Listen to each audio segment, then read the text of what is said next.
કે દેશનો સર્વશ્રેષ્ઠ જિલ્લો બનાવવાનો તમામ પ્રયત્નો થશે. એનું કારણ છે કે સરહદી વિસ્તારમાં આવેલો છે, આંતરરાષ્ટ્રીય સરહદે આવેલો આ જિલ્લો છે. મેં અગાઉ પણ કહ્યું છે અને આજે પણ કહું છું કે વિશ્વ ફલક ઉપર બનાસ ડેરી જઈ રહી છે અને જવાની છે. નમસ્કાર મિત્રો, વાત કરવી છે અધ્યક્ષ શંકરભાઈ ચૌધરી વિશે. કારણ કે ગુજરાત સરકારનું આખું મંત્રીપદ મંડળ આખું બદલાયું ત્યારથી જ અવનવી ચર્ચાઓ જાણે કે વેગ પકડ્યો હોય. સોશિયલ મીડિયાના માધ્યમથી અવનવી ટિપ્પણીઓ, ટીકા અને એક એવી પોસ્ટો, વાદ વિવાદવાળી પોસ્ટો, શંકરભાઈને કેમ મંત્રીપદ ના મળ્યું, આવી અનેક પોસ્ટો, અનેક કમેન્ટ, આ બધું જ સતત એનાલિસિસ કર્યું અને ત્યારબાદ આજે થયું કે આવા વિષય ઉપર પણ મારે બોલવું જોઈએ. ગુજરાત વિધાનસભાના અધ્યક્ષ શંકરભાઈ ચૌધરીને મંત્રીપદ કેમ ના મળ્યું? આ કોઈ મોટો પ્રશ્ન નથી, આ કોઈ સવાલ નથી અને આનો કોઈ જવાબ પણ ના હોય. કારણ કે શંકરભાઈ ચૌધરી એક એવા હોદ્દા ઉપર છે કે મુખ્યમંત્રીથી લઈને ધારાસભ્ય સુધી 182, એમાં તમામ મંત્રીઓ આવી ગયા, કેબિનેટ આવી ગયું, રાજ્ય કક્ષા આવી ગયું, મુખ્યમંત્રી આવી ગયા, ડેપ્યુટી મુખ્યમંત્રી આવી ગયા. આ બધા જ થી ઉપરનો હોદ્દો એટલે વિધાનસભાના અધ્યક્ષ. આ બધું વિચાર્યું ક્યારે કે શું આ મંત્રીપદથી કંઈ ઓછું છે? ઓછું નહીં, વિશેષ છે. અને મારે એટલા માટે જ કહેવું છે કે વિધાનસભાનું અધ્યક્ષ પદ એવી રીતે શોભા વધારી રહ્યું છે એ તમે છેલ્લા કેટલાય વર્ષથી, જ્યારથી શંકરભાઈ ચૌધરી અધ્યક્ષ પદ પર બિરાજમાન થયા ત્યારથી લઈને અત્યાર સુધી આપણે જોયું છે કે વિધાનસભાના અધ્યક્ષ એટલે શું,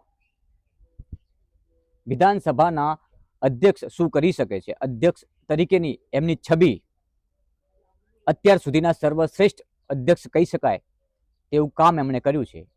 ગુજરાતના કેટલાય લોકોને એવી ખબર નથી કે વિધાનસભામાં કઈ રીતે વિધાનસભા ચાલે છે, કઈ રીતે જનતાના પ્રશ્નો અધ્યક્ષ સુધી પહોંચે છે અને કઈ રીતે સરકાર નિર્ણય લે છે. આ બધું જ આપણને આબેહૂબ વિધાનસભાની અંદર જોવા મળ્યું. ક્યારે? જ્યારે એક નિર્ણય એવો લેવાયો કે ગુજરાતની તમામ જનતા વિધાનસભામાં આવી બેસી અને નિહાળી શકે છે કે સત્ર કઈ રીતે ચાલે છે અને પ્રશ્નોત્તરી કઈ રીતે થાય છે, સરકાર નિર્ણય કઈ રીતે લે છે. આ બધું જ આપણે શંકરભાઈ ચૌધરી જ્યારે અધ્યક્ષ બન્યા ત્યારબાદ બધું જ જોવા મળ્યું. હવે જ્યારે મંત્રીની વાત આવી છે તો એ વિષય ઉપર પણ કહી દઉં કે વિધાનસભાના અધ્યક્ષ પદ એવી રીતે શોભાયમાન બનાવી રહ્યા છે શંકરભાઈ એ કલ્પના પણ ન કરી શકાય અને એવું શોભાયમાન બનાવી રહ્યા છે. અને એટલી જ શોભાયમાન આપણી બનાસ ડેરી જ્યારથી ચેરમેન પદ ઉપર બિરાજમાન થયા છે. આ વિષય ઉપર હું બોલું છું તો મારા ઉપર પણ ઘણી ટીકાઓ થશે, પણ નિસંકોચ બોલું છું. મને ટીકાઓની કોઈ પરવા નથી. સાચું બોલું છું તો જે છે એ બોલું છું અને જે થવાનું છે એ પણ બોલું છું. જે વ્યક્તિ જે કરી રહ્યા છે એના વિષય ઉપર બોલું કોઈ જ સંકોચ નથી મને. મારી ગમે એટલી ટીકા થાય, ગમે એવી ખોટી કમેન્ટ આવે મારા બાબતમાં, ઘણી બધી આવે છે, હું વાંચું છું, પણ મારે એવી કોઈ એનર્જી બગાડવી નથી એવી કમેન્ટો પાછળ કે હું કોઈના માટે કંઈ ના બોલી શકું. કોઈ એક કમેન્ટના લીધે મને તકલીફ થાય, મને કંઈ જ તકલીફ થતી નથી. જેને જેવા વિચારો એને મુબારક. પણ અત્યારે જે વિધાનસભાના અધ્યક્ષ શંકરભાઈ ચૌધરી ગુજરાત માટે કામ કરી રહ્યા છે, વાવ-થરાદ જિલ્લા માટે કામ કરી રહ્યા છે, બનાસ માટે કામ કરી રહ્યા છે અને બનાસ ડેરીના જેટલા પણ પશુપાલકો છે એમના ભવિષ્ય માટે કામ કરી રહ્યા છે. અને આ વિષય ઉપર બોલવા માટે કોઈ સંકોચ ના હોવો જોઈએ, કોઈનો ડર ના હોવો જોઈએ. અત્યાર સુધીમાં છેલ્લા તમે જોઈ શકો, વિધાનસભાના અધ્યક્ષ બન્યા પછી અમિત શાહે ચૂંટણીમાં પણ કીધું હતું તમે ધારાસભ્ય બનાવો, મોટા માણસ અમે બનાવશું. તો પછી વિધાનસભાના અધ્યક્ષ પદથી મોટું બીજું કયું પદ હોઈ શકે? એનાથી મોટો બીજો કયો માણસ હોઈ શકે? તો એ બધું જ શક્ય બન્યું. ત્યારબાદ શરૂઆત થઈ કે હવે તો વાવ-થરાદ જિલ્લો બનશે. પહેલેથી જ અટકળો ચાલુ થઈ ગઈ. આપણી ઓગળ જિલ્લાની માંગણી હતી, અધૂરી રહી ગઈ. કેમ અધૂરી રહી ગઈ એના વિશે આપણે એનાલિસિસ કરવું રહ્યું, અને એ બધા આપણે જાણીએ છીએ કેમ અધૂરું રહ્યું સપનું. પણ વાવ-થરાદ જિલ્લો કેમ બન્યો એ શંકરભાઈ થરાદમાં જીત્યા પછી ત્યાં શું બદલાવ આવ્યો છે ને એ તમે ત્યાં ગ્રાઉન્ડ ઉપર ઉતરો એટલે ખ્યાલ આવી જશે કેમ બન્યો. આજે આખાય થરાદની કાયાપલટ નહીં, આખાય સરહદી પંથકની કાયાપલટ થઈ છે. સાથે સાથે વાવ-થરાદ જિલ્લામાં જે પણ તાલુકા આવ્યા છે એમાં સનાતન ધર્મનો જયકારો બોલાવ્યો છે કે ધરણીધર ભગવાનના નામે ઢીમાને તાલુકો જાહેર કરાયો, અહીંયા થરાને ઓગળ તાલુકો જાહેર કરાયો. બનાસકાંઠામાં 4 તાલુકા જાહેર કરાયા, એમાં 2 તો સનાતન ધર્મનું પ્રતીક છે અને એ સનાતન ધર્મનો જયકારો બોલાવ્યો છે. તો આનાથી વિશેષ બીજું શું હોઈ શકે? આવી તો કેટલીય વાતો છે કે વાવ-થરાદ અને કેમ જિલ્લો બનાવ્યો. વાવ-થરાદ હું તો એમ માનું છું કે બનાસકાંઠામાં અત્યાર સુધી કેટલાય ધારાસભ્યોએ કામ કર્યા હશે અને કરી રહ્યા છે. તો એ જ રીતે વિધાનસભાના અધ્યક્ષ અને થરાદના ધારાસભ્ય કે લોકસેવક અત્યારે જે કામગીરી કરી એ આપણને સ્પષ્ટ દેખાય છે. તમે થરાદમાં જાઓ એટલે તમને એવું જ લાગે છે આજે કે તમે અમદાવાદ કે ગાંધીનગર પહોંચ્યા. હજુ તો શરૂઆત છે અને હવે તો જિલ્લો બન્યો છે. એટલે વાવ-થરાદ જિલ્લાની કાયાપલટ થઈ એવું જ નહીં, વાવ-થરાદ જિલ્લામાં જેટલા તાલુકા આવ્યા છે એ બધા જ તાલુકાઓની પણ કાયાપલટ થવાની છે ભવિષ્યમાં. અને જોગાનું જોગ મંત્રીમંડળમાં વાવ-થરાદ જિલ્લાના જ વાવ-થરાદના એટલે કે વાવના ધારાસભ્ય સ્વરૂપજી ઠાકોરને જ્યારે સ્થાન મળ્યું હોય મંત્રી પદ તરીકે, તો એ આપણે ગૌરવ લેવા જેવી બાબત છે. અને તમે જોયું આખા ગુજરાતમાં બનાસકાંઠાનો ડંકો વાગ્યો, બનાસકાંઠાનો દબદબો રહ્યો. કેમ રહ્યો? વિધાનસભાના અધ્યક્ષ બનાસકાંઠા, ગુજરાત પ્રદેશ ભાજપના અધ્યક્ષ બનાસકાંઠા, નાયબ મુખ્યમંત્રી અને ગૃહમંત્રી હર્ષ સંઘવી મૂળ બનાસકાંઠા, દિયોદર વિધાનસભામાં એમનું ગામ છે. પ્રવીણભાઈ માળી બનાસકાંઠા. તો દબદબો નહીં તો શું? ખૂબ અગત્યની વાત એ છે કે વિધાનસભાના અધ્યક્ષે અત્યાર સુધી જે કામ અને જે કાર્ય કરી રહ્યા છે એ શ્રેષ્ઠ કરી રહ્યા છે, લોકો માટે કરી રહ્યા છે અને આવનારા સમયમાં પણ કરવાના છે. આમાં કોઈ સ્વાર્થ દેખાતો નથી. તમે સાંભળ્યું હશે હમણાં જ કે એ જ્યારથી બનાસ ડેરીના ચેરમેન પદે બિરાજમાન થયા છે ત્યારે માત્ર દૂધ ખરીદવાની વાત નથી કરી, આખાય બનાસકાંઠાની એ ડેરી થકી કાયાપલટ કરવાની વાત કરી છે. અને આજે એ બનાસકાંઠા એશિયા ખંડમાં પ્રથમ નંબરે જ્યારે ડેરી હોય ત્યારે એ બનાસકાંઠા, આ ડેરી બનાસકાંઠામાં છે. આખા એશિયા ખંડમાં જ્યારે વાતો થતી હશે ત્યારે બનાસ ડેરીની થતી હશે ત્યારે સૌથી પ્રથમ શબ્દ આવતો છે બનાસ. આ કઈ નાની વાત નથી. અને હજુ જ્યારે આવનારા સમયમાં પણ બનાસ ડેરીના ચેરમેન પદે બિરાજમાન થવાના છે ત્યારે મેં અગાઉ પણ કહ્યું છે અને આજે પણ કહું છું કે વિશ્વ ફલક ઉપર બનાસ ડેરી જઈ રહી છે અને જવાની છે. આમાં કોઈ શંકાને સ્થાન નથી. અને જ્યારે આ જિલ્લો જાહેર થયો ત્યારે પણ બોલ્યા છે, એમનું નિવેદન છે કે દેશનો સર્વશ્રેષ્ઠ જિલ્લો બનાવવાનો તમામ પ્રયત્નો થશે. એનું કારણ છે કે સરહદી વિસ્તારમાં આવેલો છે, આંતરરાષ્ટ્રીય સરહદે આવેલો આ જિલ્લો છે. રણની કાંધે અડીને આવેલો આ જિલ્લો છે. આ જિલ્લામાં એવા તો કેટલાય પર્યટક સ્થળ બનવાના છે કે તમે કલ્પના પણ નહીં કરી હોય. વાવ-થરાદ જિલ્લાની વાત કરવામાં આવે તો ધીમા ધરણીધર જેના અનેક ઇતિહાસ છે. ક્યારેક આવો મારા વાવ-થરાદમાં.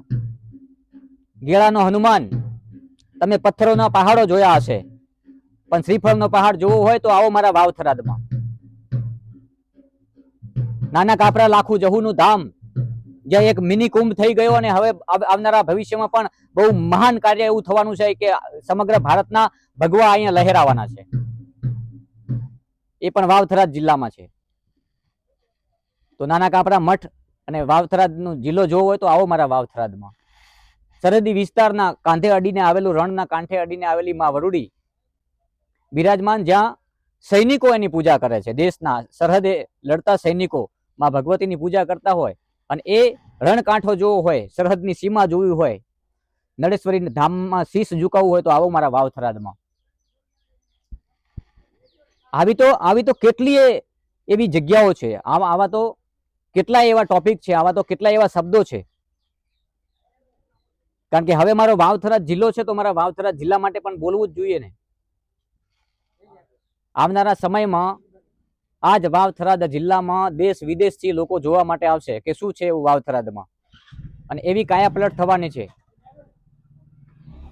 શંકરભાઈ ચૌધરીએ અત્યાર સુધી વિઝન સાથે કામ કર્યું છે, અને જેટલું કામ કર્યું છે એ વિઝન 10 વર્ષ અગાઉનું હશે, આવનારા ભવિષ્યનું હશે, તમારા અને મારા બાળકોના ભવિષ્ય માટેનું હશે. એ પાણી માટેનું વિઝન હોય, એ હરિયાળી બનાવવા માટેનું વિઝન હોય. તમે અને મેં ક્યારેય વિચાર્યું નતું ગોબરમાંથી ગેસ બનશે ને એ ગેસથી આપણી જ ગાડી ચાલશે. તમે અને મેં ક્યારેય વિચાર્યું નતું કે જાપાનની સુઝુકી કંપની આમાં ભાગીદાર બનશે, અહીંયા રોકાણ કરશે આપણા માટે. આ બધું થઈ રહ્યું છે, એની પાછળનું વિઝન છે શંકરભાઈ ચૌધરીનું, અને આ વિઝન સાથે કામ કરનાર એક કોઈ વ્યક્તિ હોય ઉત્તર ગુજરાતમાં તો એ શંકરભાઈ ચૌધરી છે. એના માટે બોલવું મને કોઈ સંકોચ નથી. જેને જે ટીકા કરવી હોય એ કરી શકે છે.